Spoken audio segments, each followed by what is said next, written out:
ನಾಳೆ ಮಹಾಶಿವರಾತ್ರಿ ಹಿನ್ನೆಲೆಯಲ್ಲಿ ಲಾಡ್ಲೆ ಮಶಾಖ್ನಲ್ಲಿ ಶಿವಲಿಂಗ ಪೂಜೆಗೆ ಅನುಮತಿಯನ್ನ ಕೋರಿ ಕೋರ್ಟ್ನ ಮೊರೆ ಹೋಗಲಾಗಿತ್ತು.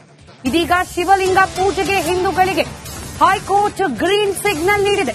ನಾಳೆ ಮಧ್ಯಾಹ್ನ 2ರಿಂದ 6ರವರೆಗೆ ಪೂಜೆ ಸಲ್ಲಿಕೆಗೆ ಅವಕಾಶವನ್ನು ನೀಡಲಾಗಿದೆ. ಆಂದೋಲ ಸಿದ್ದಲಿಂಗ ಸ್ವಾಮೀಜಿ ಹೊರತುಪಡಿಸಿ ಇತರರು ಪೂಜೆಯನ್ನ ಸಲ್ಲಿಸಬಹುದು ಅಂತ ಹೇಳಿ ಕೋರ್ಟ್ನಿಂದ ಅನುಮತಿಯನ್ನ ನೀಡಲಾಗಿದೆ.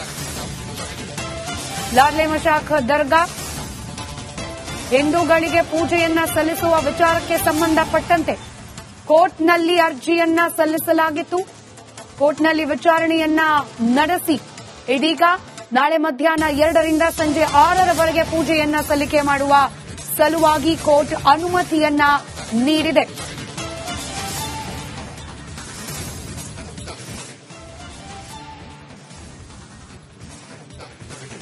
ಸರ್ವಕಾಲಕ್ಕೂ ಪೂಜೆ ಆಗಲಿಕ್ಕೆ ಅಲ್ಲಿ ಅವಕಾಶವನ್ನ ನೀಡಬೇಕು ಅನ್ನೋ ಪ್ರತ್ಯೇಕವಾದ ಪ್ರಕರಣ. ಈಗ ಪೂಜೆ, ಅದರಲ್ಲೂ ಹಬ್ಬ ಹರಿದಿನಗಳ ಸಂದರ್ಭದಲ್ಲಿ ಪ್ರತಿ ಬಾರಿಯೂ ಕೂಡ ಇಲ್ಲಿ ಪೂಜೆಗೆ ಅವಕಾಶವನ್ನ ಕೋರೋ ವಿಚಾರ ಕಾನೂನಾತ್ಮಕ ಸಂಘರ್ಷಗಳನ್ನ ಎದುರಿಸುತ್ತೆ. ಅದರಲ್ಲೂ ಈ ಬಾರಿ ಶಿವರಾತ್ರಿ ಸಂದರ್ಭದಲ್ಲಿ ಪೂಜೆಯನ್ನ ಸಲ್ಲಿಕೆ ಮಾಡುವ ಸಲುವಾಗಿಯೂ ಕೂಡ ಹೈಕೋರ್ಟ್ನಲ್ಲಿ ಅರ್ಜಿಯನ್ನ ಸಲ್ಲಿಕೆ ಮಾಡಲಾಗಿತ್ತು. ಇದರ ವಾದ ಪ್ರತಿವಾದವನ್ನು ಆಲಿಸಿರುವ ಕೋರ್ಟ್ 2ರಿಂದ 6ರವರೆಗೆ ಪೂಜೆಯನ್ನ ಸಲ್ಲಿಕೆ ಮಾಡಲಿಕ್ಕೆ ಅನುಮತಿಯನ್ನ ನೀಡಿದೆ. ಇದರ ಜೊತೆಗೆ ಆಂದೋಲ ಸಿದ್ದಲಿಂಗ ಶ್ರೀಗಳಿಗೆ ಪೂಜೆಗೆ ಅನುಮತಿಯನ್ನ ನೀಡಿಲ್ಲ. ಅವರನ್ನ ಹೊರತುಪಡಿಸಿ ಇತರರು ಪೂಜೆಯನ್ನ ಸಲ್ಲಿಕೆ ಮಾಡಬಹುದು ಅಂತ ಹೇಳಿ ಕೋರ್ಟ್ ತಿಳಿಸಿದೆ.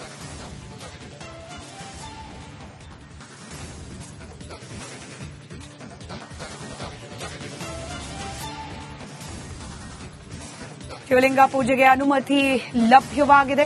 ಹಿಂದೂಗಳಿಗೆ ಹೈಕೋರ್ಟ್ ಗ್ರೀನ್ ಸಿಗ್ನಲ್ ನೀಡಿದೆ ಶಿವಲಿಂಗ ಪೂಜೆಗೆ. ದೃಶ್ಯದಲ್ಲಿ ಗಮನಿಸ್ತಾ ಇದ್ದೀರಿ, ಕಲಬುರಗಿಯ ಬಹುಚರ್ಚಿತ, ಒಂದರ್ಥದಲ್ಲಿ ವಿವಾದಿತ ಶಿವಲಿಂಗ ಲಾಡ್ಲೆ ಮಶಾಖ್ ದರ್ಗಾದ ಆವರಣದಲ್ಲಿರ್ತಕ್ಕಂಥ ಶಿವಲಿಂಗ ಇದು. ಹಿಂದೂಗಳು ಇಲ್ಲಿ ಪೂಜೆಯನ್ನ ಸಲ್ಲಿಕೆ ಮಾಡುವ ಸಲುವಾಗಿ ಕೋರ್ಟ್ನಲ್ಲಿ ಪ್ರಕರಣ ಕೂಡ ದಾಖಲಾಗಿದೆ. ಅದರ ವಿಚಾರಣೆ ಕೂಡ ನಡೀತಾ ಇದೆ. ಮತ್ತೊಂದು ಕಡೆ ಶಿವರಾತ್ರಿ ದಿನದಂದು ಈ ಶಿವಲಿಂಗಕ್ಕೆ ವಿಶೇಷವಾದ ಪೂಜೆಯನ್ನ ಸಲ್ಲಿಕೆ ಮಾಡಲಿಕ್ಕೆ ಅನುಮತಿಯನ್ನ ಕೋರಿ ಹೈಕೋರ್ಟ್ ಮೊರೆ ಹೋಗಲಾಗಿತ್ತು. ಇದೀಗ ಹೈಕೋರ್ಟ್ ಇದಕ್ಕೆ ಅನುಮತಿಯನ್ನ ನೀಡಿದೆ. ನಾಳೆ ಮಧ್ಯಾಹ್ನ 2 ಗಂಟೆಯಿಂದ ಸಂಜೆ 6ರವರೆಗೆ ಶಿವಲಿಂಗಕ್ಕೆ ಪೂಜೆಯನ್ನ ಸಲ್ಲಿಸಬಹುದು ಅಂತ ಹೇಳಿ ಹೈಕೋರ್ಟ್ ಗ್ರೀನ್ ಸಿಗ್ನಲ್ ಅನ್ನ ನೀಡಿದೆ. ಒಂದಷ್ಟು ರೀತಿ ರಿವಾಜುಗಳನ್ನ ಪಾಲನೆ ಮಾಡಬೇಕಾಗತ್ತೆ. ಕಾನೂನಿನ ಕಣ್ದೃಷ್ಟಿಯ ಅಡಿಯಲ್ಲೇ ಪೂಜೆ ಪುನಸ್ಕಾರಗಳು ಕೂಡ ನಡೆಯುತ್ತೆ.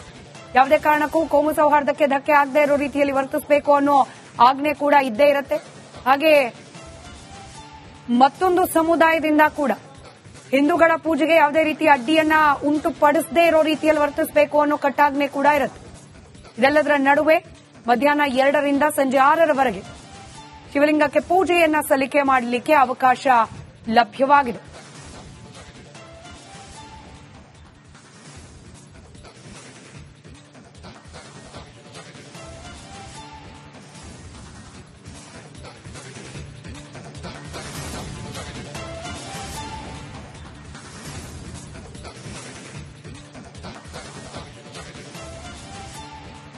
ಆಂದೋಲ ಸಿದ್ದಲಿಂಗ ಸ್ವಾಮೀಜಿ ಹೊರತುಪಡಿಸಿ ಇತರರು ಪೂಜೆಯನ್ನ ಸಲ್ಲಿಸಬಹುದು ಅಂತ ಹೇಳಿ ಕೋರ್ಟ್ ಹೇಳಿದೆ. ದರ್ಗಾದಲ್ಲಿರುವ ಶಿವಲಿಂಗಕ್ಕೆ ಪೂಜೆಗೆ ಅನುಮತಿ ಕೋರಿ ಕೋರ್ಟ್ನ ಮೊರೆ ಹೋಗಲಾಗಿತ್ತು. ಹೈಕೋರ್ಟ್ನಲ್ಲಿ ಇದರ ವಾದ ಪ್ರತಿವಾದವನ್ನು ಆಲಿಸಲಾಗಿದೆ. ಇದೀಗ ನಾಳಿನ ಮಹಾಶಿವರಾತ್ರಿಯ ಪೂಜೆಯನ್ನ ಸಲ್ಲಿಕೆ ಮಾಡಲಿಕ್ಕೆ ಕೋರ್ಟ್ ಗ್ರೀನ್ ಸಿಗ್ನಲ್ ಅನ್ನ ನೀಡಿದೆ. ಮಧ್ಯಾಹ್ನ 2ರಿಂದ 6 ಗಂಟೆವರೆಗೆ ಮಾತ್ರ ಪೂಜೆಯನ್ನ ಸಲ್ಲಿಸಲಿಕ್ಕೆ ಅವಕಾಶ ನೀಡಲಾಗಿರೋದು.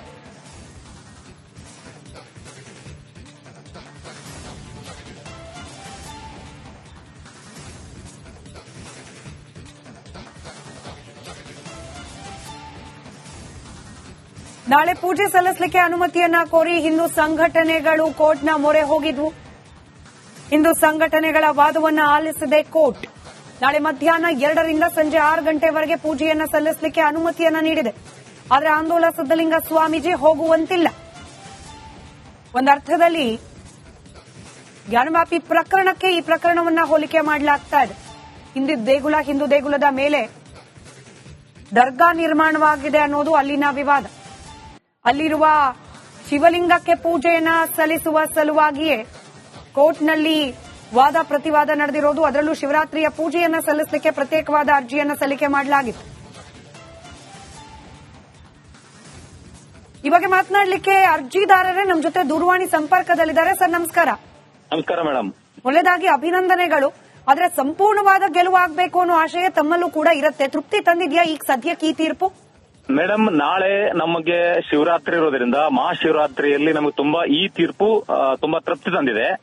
ಯಾಕಂದ್ರೆ ನಮಗೆ ನಾಳೆ ಪವಿತ್ರವಾದ ದಿನ ಇರೋದ್ರಿಂದ ಶಿವಲಿಂಗಕ್ಕೆ ಕಳೆದ 3 ವರ್ಷಗಳಿಂದ ನಾವೆಲ್ಲರೂ ಹಿಂದೂ ಸಂಘಟನೆ ಮತ್ತು ಮಠಾಧೀಶರ ಸಮ್ಮುಖದಲ್ಲಿ ಪೂಜೆ ಮಾಡ್ತಾ ಇದ್ವು. ಈ ಸಲ ನಮಗೆ ಹಿನ್ನಡೆ ಆಗುತ್ತೆ ಅಂತ ಅವ್ರು ಅನ್ಕೊಂಡಿದ್ರು. ಆದ್ರೆ ಮಾನ್ಯ ನ್ಯಾಯಾಧೀಶರು ಎಲ್ಲಾ ಕೂಲಂಕುಷವಾಗಿ ಪರಿಶೀಲನೆ ಮಾಡಿ ನಿನ್ನೆ ಒಂದು ಕಮಿಷನ್ ನೇಮಕ ಮಾಡಿದ್ರು. ಅಲ್ಲಿ ಹೋಗಿ ಶಿವಲಿಂಗ ಇದೆಯಾ ಎಕ್ಸಿಸ್ಟಿಂಗ್ ನೋಡಿ ಅಂತ. ಕಮಿಷನ್ ಅಲ್ಲಿ ಒಬ್ಬ ಹಿರಿಯ ವಕೀಲರನ್ನ ಮತ್ತೆ ಅಡಿಷನಲ್ SP ಅವರನ್ನ ಮತ್ತೆ ಅಲ್ಲಿದ್ದಂತ ಸ್ಥಳೀಯ ತಹಶೀಲ್ದಾರನ್ನ ನೇಮಕ ಮಾಡಿದಾಗ ಅವರು ಕೂಡ ವರದಿ ಕೊಟ್ಟಿದ್ದಾರೆ, ಅಲ್ಲಿ ಸಿಲಿಂಡ್ರಿಕಲ್ ಶಿವಲಿಂಗ ಇದೆ ಅಂತ ಹೇಳಿ. ಸೊ ನಮಗೆ ಈಗ ಶಿವರಾತ್ರಿ ಪೂಜೆಗಾಗಿ ನಮ್ಗೆ ಗೆಲುವಾಗಿದೆ. ಮುಂದಿನ ದಿನಗಳಲ್ಲಿ 100% ನಮ್ಗೆ ಅಲ್ಲಿ ದೇವಸ್ಥಾನ ನಿರ್ಮಿಸಲು ಕೂಡ ಆಗುತ್ತೆ ಮೇಡಮ್ ಅಂತ ನನಗೆ ವಿಶ್ವಾಸ ಇದೆ. ಇಡೀ ದಿನ ಸಂಭ್ರಮ ಇದ್ದೇ ಇರುತ್ತೆ ಹಬ್ಬದ್ದು. ಅದರಲ್ಲೂ ಜಾಗರಣೆ, ವಿಶೇಷ ಪೂಜೆ ಬೆಳಗಿನ ಜಾವದಲ್ಲಿ ಕೂಡ ಆಗೋದು ವಾಡಿಕೆ. ಆದ್ರೆ ಮಧ್ಯಾಹ್ನದ ಸಂದರ್ಭದಲ್ಲಿ ಅವಕಾಶ ಕೊಟ್ಟಿರೋದು 2 ರಿಂದ 6 ಅಂತ ಹೇಳಿ ನಮಗ್ ಸಿಕ್ಕಿರೋ ಮಾಹಿತಿ. ಮೇಡಮ್ ಹೌದು, 2 ರಿಂದ 6 ಗಂಟೆ ಕೊಟ್ಟಿದ್ದಾರೆ ಮಾನ್ಯ ನ್ಯಾಯಾಧೀಶರು. ಯಾಕಂದ್ರೆ ಕಳೆದ ವರ್ಷನೂ ಕೂಡ 4 ಗಂಟೆಯಿಂದ ಕೊಟ್ಟಿದ್ರು. ನಾವು ಸಂಜೆಯೂ ಕೂಡ ಲಿಂಗ ಪೂಜೆಯನ್ನು ಮಾಡ್ತೇವೆ ಅಂತ ಹೇಳ್ತಾ ಮಠಾಧೀಶರ ಸಮ್ಮುಖದಲ್ಲಿ ಮತ್ತೆ ಅಲ್ಲಿದ್ದಂತ ಹಿಂದೂ ಪರ ಸಂಘಟನೆ ಇರಬಹುದು ಮುಖಂಡರ ಸಮ್ಮುಖದಲ್ಲಿ ಹೋಗಿ ನಾಳೆ 15 ಜನ ನಾವು ಪೂಜೆ ಮಾಡ್ತೇವೆ ಮೇಡಮ್. ಏನಾದ್ರೂ ಪಾಲನೆ ಕಾನೂನು ಅಥವಾ ಯಾವ್ದಾದ್ರು ರೂಲ್ಸ್ ಗಳನ್ನ ಹೇಳಿದಾರ ನಿಮ್ಗೆ ಪಾಲನೆ ಮಾಡ್ಲಿಕ್ಕೆ? ನೋಡಿ, ರೂಲ್ಸ್ ಏನ್ ಹೇಳಿದಾರೆ ಅಂದ್ರೆ ಒಂದು ಪೊಲೀಸ್ ಪ್ರೊಟೆಕ್ಷನ್ ಸಮೇತ ನಾವು ಎಷ್ಟು ಜನ ತಿಳಿಸ್ತೇವೆ 15 ಜನ ಶಾಂತಿಯುತವಾಗಿ ಹೋಗಿ ಆ ಲಿಂಗಕ್ಕೆ ಹೂವು ಮತ್ತೆ ಧೂಪಗಳನ್ನು ಮಾತ್ರ ಮಾಡಬೇಕು, ಪೂಜೆ ಮಾಡಬೇಕು ಅಂತ ಹೇಳಿದ್ದಾರೆ. ಬೇರೆ ಯಾವುದೇ ಪರ್ಮನೆಂಟ್ ಸ್ಟ್ರಕ್ಚರ್ ಅಲ್ಲಿ ಇಡುವಾಗಿಲ್ಲ ಅಂತ ಮಾನ್ಯ ನ್ಯಾಯಾಧೀಶರು ತೀರ್ಪನ್ನು ನಿರ್ದೇಶನ ಕೊಟ್ಟಿದ್ದಾರೆ. ಪೊಲೀಸ್ ರಕ್ಷಣೆ ಕೊಡಬೇಕು, ಈ ಸಮಯದಲ್ಲಿ ತಾವು ಹೋಗಿ ಶಾಂತಿಯುತವಾಗಿ ಪೂಜೆ ಮಾಡ್ಬೇಕಂತ ಹೇಳಿದ್ದಾರೆ. ನಾವು ಕೂಡ ಭಕ್ತಿಯಿಂದ ಶಾಂತಿಯುತವಾಗಿ ರಾಘವ ಚೈತನ್ಯರ ಶಕ್ತಿಯನ್ನ, ಅವ್ರ ಶಕ್ತಿ ಏನಿದೆ ಅಂದ್ರೆ ಕಳೆದ 3 ವರ್ಷದಿಂದ ಗೊತ್ತಾಗ್ತಾ ಇದೆ, ಆ ಶಕ್ತಿನೇ ನಮ್ಗೆ ಈ ಪೂಜೆ ಈ ಇದರಲ್ಲಿ ಗೆಲುವಾಗಿದೆ ಅಂತ ಅನ್ಸುತ್ತೆ ಮೇಡಮ್. ಭಜನೆಗಳನ್ನ ಮಾಡೋದು ಅಥವಾ ಘೋಷಣೆಗಳನ್ನ ಕೂಗೋದು ಇದಕ್ಕೂ ನಿರ್ಬಂಧ ಇದೆ ಅನ್ಸುತ್ತೆ? ಇಲ್ಲ ಮೇಡಮ್, ಆತರ ಯಾವುದು ನಾವು ಮಾಡೋದಿಲ್ಲ. ನಮ್ಗೆ ಶಾಂತಿಯುತವಾಗಿ ಭಕ್ತಿಯಿಂದ ನಾವು ರಾಘವ ಚೈತನ್ಯರ ಲಿಂಗಕ್ಕೆ ಅಲ್ಲಿ ಹೋಗಿ ಹೂವು ಇರಬಹುದು ಮತ್ತೆ ಧೂಪಗಳು ಮತ್ತೆ ಚಿಕ್ಕ ಅಭಿಷೇಕ. ಆಂದೋಲನ ಶ್ರೀಗಳಿಗೆ ಅನುಮತಿಯನ್ನ ನಿರಾಕರಿಸಿರೋದು, ಇದ್ರ ಬಗ್ಗೆ ಮಾಹಿತಿಯನ್ನು ಹಂಚಿಕೊಳ್ಬಹುದಾ ಸಿದ್ದರಾಮಯ್ಯ? ನೋಡಿ ಮೇಡಮ್, ಆಂದೋಲನ ಶ್ರೀಗಳಿಗೆ ಯಾಕೆ ನಿರಾಕರಣೆ ಮಾಡಲಾಗಿದೆ ಅಂದ್ರೆ ಆ ವಕ್ಫ್ ಟ್ರಿಬ್ಯುನಲ್ ಅಲ್ಲಿ ಅವರ ವಿರುದ್ಧ ಆದೇಶ ಆಗಿತ್ತು. ಅದನ್ನ ಪ್ರಶ್ನಿಸಿ ಮಾನ್ಯ ಪೂಜ್ಯ ಆಂದೋಲನ ಶ್ರೀಗಳು ಹೈಕೋರ್ಟ್ ದಲ್ಲಿ ರಿಟ್ ಹಾಕಿದ್ದಾರೆ. ಆ ರಿಟ್ ಮುಂದಿನ ತಿಂಗಳು ಮಾರ್ಚ್ 3ನೇ ತಾರೀಕಿಗೆ ಇರೋದ್ರಿಂದ ಅವರಿಗೆ ರಿಸ್ಟ್ರಿಕ್ಷನ್ ಇರೋದ್ರಿಂದ ಅವರನ್ನು ಹೊರತುಪಡಿಸಿ ಉಳಿದ ಪೂಜ್ಯರು ಮತ್ತೆ ಹಿಂದೂ ಮುಖಂಡರ ಜೊತೆಯಲ್ಲಿ ಹೋಗಿ ತಾವು ಪೂಜೆ ಮಾಡಂತ ಹೇಳಿದ್ದಾರೆ ಮೇಡಮ್. ಈಗ ಇದು ಹಬ್ಬದ ದಿನದಲ್ಲಿ ಪೂಜೆ ಸಲ್ಲಿಕೆ ಮಾಡ್ಲಿಕ್ಕೆ ಅವಕಾಶ, ಇನ್ನು ಮುಂದಿನ ಹೋರಾಟದ ಬಗ್ಗೆ ಏನ್ ಹೇಳ್ತೀರಿ ಮೇಡಮ್? ಈಗ ದಿನಾಲು ಆ ಜೋಶಿ ಕುಟುಂಬ ದಿನಾಲು ಹೋಗಿ ಪೂಜೆ ಮಾಡ್ತಾ ಇದೆ. ಆದ್ರೆ ಮುಂದಿನ ದಿನಗಳಲ್ಲಿ ನಾವು ಕಾನೂನಾತ್ಮಕವಾಗಿ, ಯಾಕಂದ್ರೆ ಅಲ್ಲಿ ಲಿಂಗ ಇದ್ದುದ್ ಸತ್ಯ ಇದೆ, 400 ವರ್ಷಗಳಿಂದ ಜೋಶಿ ಕುಟುಂಬ ಪೂಜೆ ಮಾಡ್ತಾ ಇದೆ. ಸೊ ಮುಂದಿನ ದಿನಗಳಲ್ಲಿ ಕೂಡ ಕಾನೂನು ಹೋರಾಟ ಸಮೇತ ನಾವು ಅಲ್ಲಿ ಗುಡಿ ದೇವಸ್ಥಾನ ಕಟ್ಟೋದಾಗಿರ್ಬೋದು ಮತ್ತೆ ಮುಂದೆ ನಿರಂತರವಾಗಿ ಪೂಜೆ ಮಾಡೋದಿರಬಹುದು. ಅದ್ರ ಬಗ್ಗೆ ನಾವು ಕಾನೂನು ತಜ್ಞರ ಜೊತೆ ಚರ್ಚೆ ಮಾಡಿ ಮುಂದಿನ ದಿನಗಳಲ್ಲಿ ಕಾನೂನು ಹೋರಾಟ ಮಾಡ್ತೇವೆ ಮೇಡಮ್. ರೈಟ್. ಮತ್ತೊಮ್ಮೆ ಅಭಿನಂದನೆಗಳು ಸಿದ್ದರಾಮಯ್ಯ ಸರ್ ನಿಮ್ಮ ಹೋರಾಟಕ್ಕೆ. ಧನ್ಯವಾದಗಳು ಮೇಡಮ್. ಧನ್ಯವಾದಗಳು ನಿಮಗೆ. ಥ್ಯಾಂಕ್ ಯು ರಿಪಬ್ಲಿಕ್ ಕನ್ನಡ ಜೊತೆ ಮಾತನಾಡಿದ್ದಕ್ಕೆ.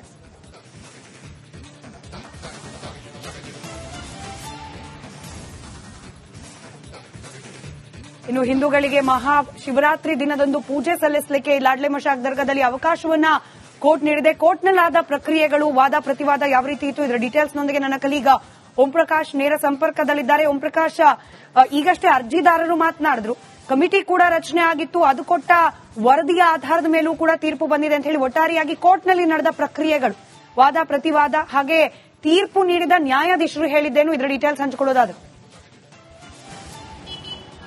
ಸ್ಮಿತಾ, ವಿವಾದಿತ ಆಳಂದ್ನ ಲಾಡ್ಲೆ ಮಶಾಕ್ ದರ್ಗಾದಲ್ಲಿರುವಂತಹ ರಾಘವ ಚೈತನ್ಯ ಶಿವಲಿಂಗಕ್ಕೆ ಹಿಂದೂಗಳು ಪೂಜೆ ಸಲ್ಲಿಸುವುದಕ್ಕೆ, ಅದರಲ್ಲೂ ಕೂಡ ಮಹಾಶಿವರಾತ್ರಿ ಹಬ್ಬದಂದು ಪೂಜೆ ಸಲ್ಲಿಸುವುದಕ್ಕೆ ಅವಕಾಶವನ್ನ ಕೋರಿ ಕಲಬುರಗಿ ಹೈಕೋರ್ಟ್ನಲ್ಲಿ ಅರ್ಜಿಯನ್ನ ಸಲ್ಲಿಸಿದ್ರು. ಅರ್ಜಿ ವಿಚಾರಣೆ ನಡೆಸಿದಂತ ಕಲಬುರಗಿ ಹೈಕೋರ್ಟ್ ನ್ಯಾಯಪೀಠ ನಿನ್ನೆ ಒಂದು ಕಮಿಟಿಯನ್ನ ರಚನೆ ಮಾಡಿ, ಅಂದ್ರೆ ಆ ಒಂದು ಸ್ಥಳಕ್ಕೆ ಭೇಟಿ ನೀಡಿ ವರದಿಯನ್ನು ನೀಡುವಂತೆ ಸೂಚನೆಯನ್ನ ನೀಡಿದ್ರು. ಅದರಂತೆ ನಿನ್ನೆ ಒಬ್ರು ಅಡ್ವೊಕೇಟ್ ಮತ್ತೆ ಒಬ್ರು ಹಿರಿಯ ಪೊಲೀಸ್ ಅಧಿಕಾರಿ ಇಬ್ಬರು ಕೂಡ ಆಳಂದದ ಆ ಲಾಡ್ಲೆ ಮಶಾಕ್ ದರ್ಗಾ ದರ್ಗಾಕ್ಕೆ ತೆರಳಿ ಅಲ್ಲಿ ಶಿವಲಿಂಗ ಇದೇನಾ ಇಲ್ವಾ ಅನ್ನುವಂಥದ್ರ ಬಗ್ಗೆ ಪರ್ಟಿಕ್ಯುಲರ್ ಆಗಿ ನ್ಯಾಯಪೀಠ ಏನು ಸೂಚನೆಯನ್ನ ನೀಡಿತ್ತು ಅದರಂತೆ ಕೆಲವೊಂದಷ್ಟು ಅಂಶಗಳನ್ನ ಒಳಗೊಂಡು ಅಲ್ಲಿ ಏನು ಲಾಡ್ಲೆ ಮಶಾಕ್ ದರ್ಗಾದಲ್ಲಿ ಶಿವಲಿಂಗ ಇದೇನಾ ಇಲ್ಲ ಅನ್ನೋದ್ರ ಬಗ್ಗೆ ಸಮಗ್ರವಾದಂತ ವರದಿಯನ್ನ ನೀಡುವಂತೆ ಸೂಚನೆಯನ್ನ ನೀಡಿದ್ರು. ಸೊ ಹಾಗಾಗಿ ಅದರಂತೆ ಏನು ಹಿರಿಯ ಅಡ್ವೊಕೇಟ್ ಮತ್ತೆ ಹಿರಿಯ ಪೊಲೀಸ್ ಅಧಿಕಾರಿ ಇಬ್ರು ಕೂಡ ಲಾಡ್ಲೆ ಮಶಾಕ್ ದರ್ಗಾಕ್ಕೆ ತೆರಳಿ ಅಲ್ಲಿ ನ್ಯಾಯಪೀಠ ಏನೆಲ್ಲ ಅಂಶಗಳನ್ನ ಸೂಚಿಸಿತ್ತು ಆ ಎಲ್ಲ ಅಂಶಗಳ ಆಧಾರದ ಮೇಲೆ ಸಮಗ್ರವಾಗಿ ಸ್ಥಳ ಮಹಜರನ್ನ ನಡೆಸಿ ಒಂದು ವರದಿಯನ್ನ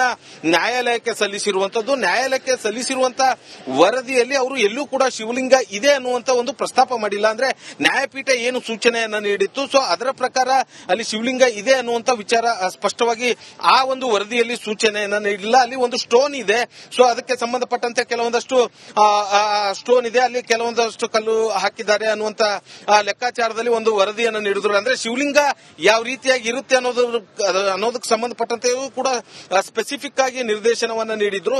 ಸೊ ಅದರಂತೆ ಏನು ಇವತ್ತು ಆ ಅರ್ಜಿ ವಿಚಾರಣೆಗೆ ಬಂದಿತ್ತು. ಅಂದ್ರೆ ಆ ಕಮಿಟಿ ನೀಡಿರುವಂತಹ ಏನು ಅರ್ಜಿಗೆ ಸಂಬಂಧಪಟ್ಟಂತೆ ಸಾಕಷ್ಟು ವಾದ ಪ್ರತಿವಾದ ಎರಡೂ ಕೂಡ ನಡೆದಿತ್ತು. ನ್ಯಾಯಮೂರ್ತಿಗಳು ಆರ್ಡರ್ ಮಾಡುವಂತಹ ಸಂದರ್ಭದಲ್ಲೂ ಕೂಡ ಸ್ಪೆಸಿಫಿಕ್ ಆಗಿ ಅವರು ಶಿವಲಿಂಗ ಅನ್ನುವಂತ ಪದವನ್ನ ಎಲ್ಲೂ ಬಳಸಿಲ್ಲ ಅನ್ನುವಂಥದ್ದನ್ನ ಬಹಳ ಸ್ಪೆಸಿಫಿಕ್ ಆಗಿ ಹೇಳ್ತಾರೆ. ಸೊ ಹಾಗಾಗಿ ಇಲ್ಲಿ ಅಂದ್ರೆ ಕಳೆದ 2023 ಮತ್ತೆ 24ರಲ್ಲಿ ಏನು ಒಂದು ಆದೇಶವನ್ನು ನೀಡಿದ್ರು ಅಂದ್ರೆ ಹಿಂದೂಗಳಿಗೆ ಶಿವರಾತ್ರಿ ಹಬ್ಬದಂದು ಪೂಜೆ ಸಲ್ಲಿಸೋದಕ್ಕೆ ಅವಕಾಶ ನೀಡಬೇಕು ಅನ್ನುವಂತ ನಿಟ್ಟಿನಲ್ಲಿ ಆ ಒಂದು ನಿಟ್ಟಿನಲ್ಲೇ ನಾಳೆ ಹಿಂದೂಗಳಿಗೆ ಅಂದ್ರೆ ಅಲ್ಲಿ ಪೂಜೆ ಸಲ್ಲಿಸೋದಕ್ಕೆ 2 ರಿಂದ 6 ಗಂಟೆಯವರೆಗೂ ಕೂಡ ಕಾಲಾವಕಾಶ ನೀಡಿರುವಂತದ್ದು.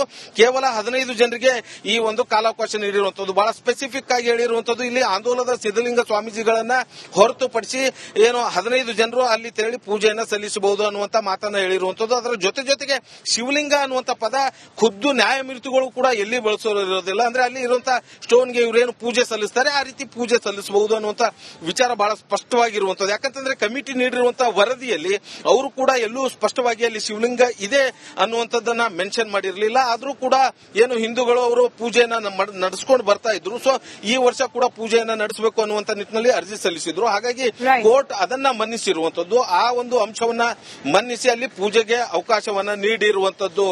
ಸ್ಮಿತಾ, ಮತ್ತೊಂದು ಕಡೆ ಬಹಳ ಸೂಕ್ಷ್ಮವಾಗಿ ಎರಡೂ ಅರ್ಜಿದಾರರಿಗೆ ಒಂದೊಂದು ಕಿವಿ ಮಾತು. ಧನ್ಯವಾದ ಓಂ ಪ್ರಕಾಶ್ ಮಾಹಿತಿಗಾಗಿ.